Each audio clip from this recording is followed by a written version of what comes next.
From conquering the world's biggest runways to appearing on glossy magazine covers, supermodel Yasmin Warsame has cultivated a strong career in the world of fashion. But behind the camera, her work shines just as bright with her humanitarian efforts and charities. She's in our Your Morning studios this morning. Welcome to you. Thank you, Anne-Marie. So we were talking about how to pronounce your name correctly. You are Somali background, and you said it's Warsame. Really good. Close? Warsame. Warsame. Yeah, close enough. Yeah, close. Okay. Close. That's the closest I've heard. All right, I will take it. Listen, when you first started... It's not wasabi, at least. Wasabi? Please tell me you haven't had that. I have. Oh, dear. All right, when you first started out modeling, you were somewhat reluctant. You have a Muslim background. You weren't quite sure if the world of fashion is where you wanted to be. How has your perception changed? It's changed. The people's perception changed. I've always been okay with what I do. It's just that my community viewed it differently. And over the years, I think they've gotten more comfortable with it. And number one. Number two, they really got to see that it's not the same thing as prostitution, which was their fear to begin with. That was the perception. So they really embraced it now. And there's a lot more of us working today.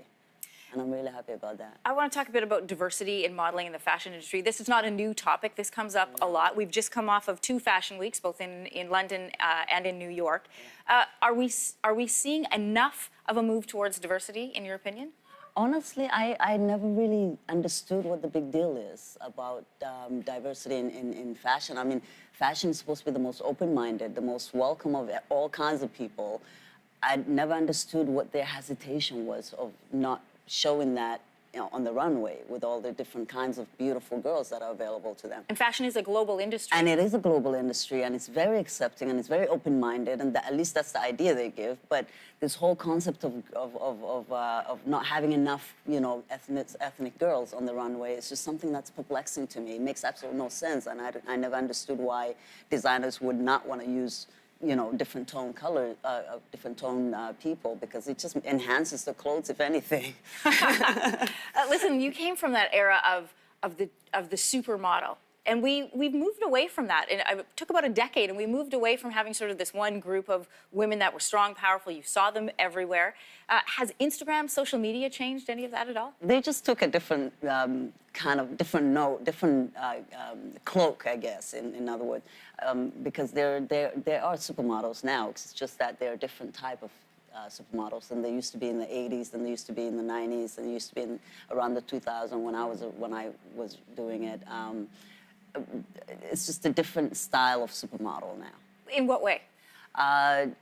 You know, they've got all the young girls now that are all grouping together, that are super good friends, and then the squad, and then the social media makes a huge difference, because before, models' life wasn't really known about.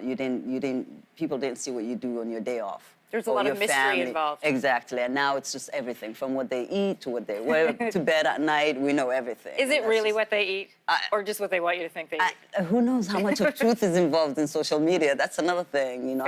I've got my own phobia about social media. I'm actually scared of being on it. And I've realized that that's an issue for me. And that's why a lot of people say to me, why aren't you not on social media? Why aren't you not on Twitter? Why aren't you not on this? And it's because I've really came to realize that I might have a little bit of a fear issue thing going on. Really? Like a phobia of social media. Is that like even a diagnosis? Maybe I should go see a doctor about it. You talked about keeping personal life private. You know, some people might be that. But they would be surprised to know you have an 18-year-old son. You've just had a daughter. What kind of messaging will you be giving to them? You know, oh, is this them here, the two of them together? Yes. They're beautiful. She's a Valentine's baby. Valentine's Day? Yeah. So she just turned a year? She just turned a year, and he just turned 18. They're both 2 days apart in February. Amazing. Yeah, 14 and February 16. A big part of your life, you know, you were being honored for Black History Month here in Toronto. So congratulations on that award. Very nice. A big focus of that event is on youth. You have, you know, a very young daughter, but you have a young man who is 18. What kind of messaging and lessons are you teaching them, you know, about being diverse, about being Black in today's current climate? Honestly, it's more about what they teach me than what I teach them. Interesting. Especially my son, who's just turned out to be such an incredible young man. I'm very proud of him. Good job, Mom. High five. Oh, Dad helped too, thank God. But it's more learning from them. It's more taking a step back as a parent and let them tell you, and let them show you. And then if there is a need for you to guide them in a certain way, then you do. But let them let you into their world. You were discovered here on the streets of Toronto. Just up the street, actually. That's really? And is it really like the story goes, you were walking down the street? Yes, I was. Modeling, over the years, they've always came up to me. Since I was about 13, I was this height. And so they've always came up to me, but I wasn't allowed to model until I finished school. And that was a deal I made with the family. And so once I did that, and once I got married, I thought, hey, I'm free now. I can make my own choices. And you are a proud Canadian. You've always been that way. What makes you... Wearing Canadian all the way through, too. Well, you should tell us who it is. This is Arthur Mendoza, and that's Brian Atwood. Looks amazing. Thank you. Congratulations again on your award, and we're glad to have you here at Your Morning. Thank you. Come back anytime. Oh, I would love to. All right, and a reminder, if you're in the Toronto area, the Black Arts and Innovation Expo is taking place tomorrow at York Mills Gallery. Thanks again for joining us, Yasmin. Your Morning will be back in a couple minutes.